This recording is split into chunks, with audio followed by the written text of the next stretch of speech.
السلام علیکم ورحمۃ اللہ۔ حضرت علی رضی اللہ تعالی عنہما ایک دن بالا خانہ پر تشریف فرما تھے۔ نیچے سے ایک یہودی نے آپ رضی اللہ تعالی عنہ کی طرف دیکھا تو کہنے لگا، کیا آپ رضی اللہ تعالی عنہ کو اس کا علم ہے کہ اللہ تعالی حفاظت کا ذمہ دار ہے؟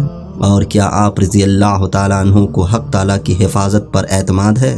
حضرت علی رضی اللہ تعالی عنہ نے فرمایا، ہاں، وہ خالق حقیقی بچپن سے لے کر آخر تک انسان کا محافظ ہے۔ یہودی نے کہا، اگر آپ رضی اللہ تعالی عنہ کو واقعی اس بات کا یقین ہے تو اپنے آپ رضی اللہ تعالی عنہ کو بالا خانہ سے نیچے گرا دے، تاکہ مجھے بھی معلوم ہو جائے کہ خدا آپ رضی اللہ تعالی عنہ کی کیسے حفاظت کرتا ہے، پھر میں بھی آپ رضی اللہ تعالی عنہ کا ہم عقیدہ ہو جاؤں گا۔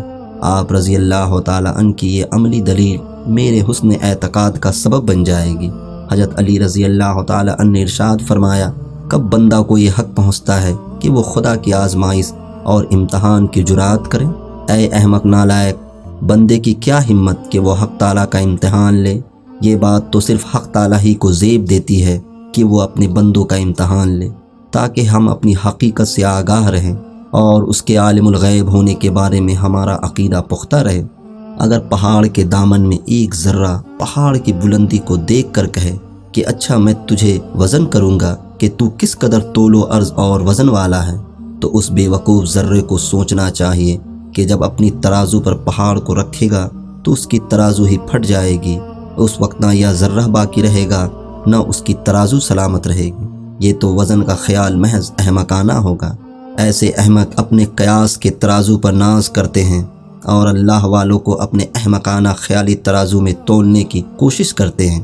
جب اللہ والوں کا بلند مقام ان بے وقوفوں کی ترازو میں نہیں سماتا تو خدا ان کی گستاخی کی نحوست اور شامت کے سبب ان کی ترازو وہیں کو ریزہ ریزہ کر دیتا ہے، اور پھر یہ کم ظرف لوگ حماقت در حماقت میں مبتلا ہوتے چلے جاتے ہیں۔ مولانا رومی رحمۃ اللہ علیہ نصیحت فرماتے ہیں، اگر اس قسم کے امتحان کا وسوسہ بھی آئے تو اس کو اپنی بدبختی اور ہلاکت کی علامت سمجھو، اور پھر فوراً یہ تدبیر کرنی چاہیے، فوراً سجدہ میں گر جاؤ اور گریوزاری میں مشغول ہو کر خدا سے پناہ مانگو کہ اے رب غفور الرحیم، مجھے ایسے فاسد گمان و خیال سے خلاصی، رہائی اور معافی عطا فرما۔ درس حیات، انسانی ذات محدود ہے اور خدا لامحدود۔